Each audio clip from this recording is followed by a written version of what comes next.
Hi, I'm Ed Zumbiel from Zumbiel Packaging, and I am here tonight, almost live, to accept this year's Judges Award in the PPC carton competition. Before I get started explaining some of the particulars about this entry, I'd first like to thank Ben Morkins, the PPC staff, as well as all of the volunteers who made this year's PPC carton competition possible. Very difficult, very challenging circumstances, but they got it done as usual, so our hats are off to the PPC. Secondly, I'd like to apologize for this very, very low budget acceptance video. I'm actually filming it myself with my iPhone, so it is what it is, but we'll all get by. Desperate times do indeed call for desperate measures.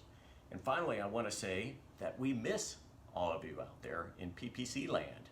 We take things for granted so often, such as the friendships, the fellowship, the camaraderie we get from the PPC meetings. And now that they're gone, we're suffering a lot. So we can't wait to see each and every one of you in the near future. Hopefully it's the very near future. But in the meantime, we'll carry on and do things virtually.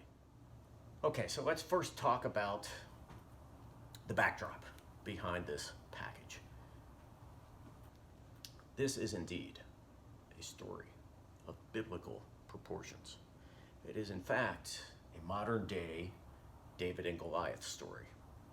Only in this story, David utilizes digital printing rather than slingshots to take on his competitors. Vive Seltzer, David. White Claw. So how does a regional hard seltzer producer compete with large national brands who all have large national brand budgets for advertising, marketing, etc., packaging? In the case of Vive, they chose to pursue an affinity marketing strategy whereby they would associate their product with professional sports franchises in the region.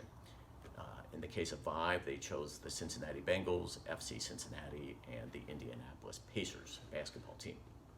Now, the problem confronting them was this. Their volumes were already on the small side compared to national branded products, which means their packaging would be more expensive. And then when you start regionalizing further with Cincinnati, Indianapolis, etc., the run lengths get even smaller. In the case of Vive, this was the standard copy, which we were producing already digitally for them due to the small run lengths. And so then it became a very simple matter to start producing packages such as this, showing off the special cans, the Cincinnati logo. There's the can.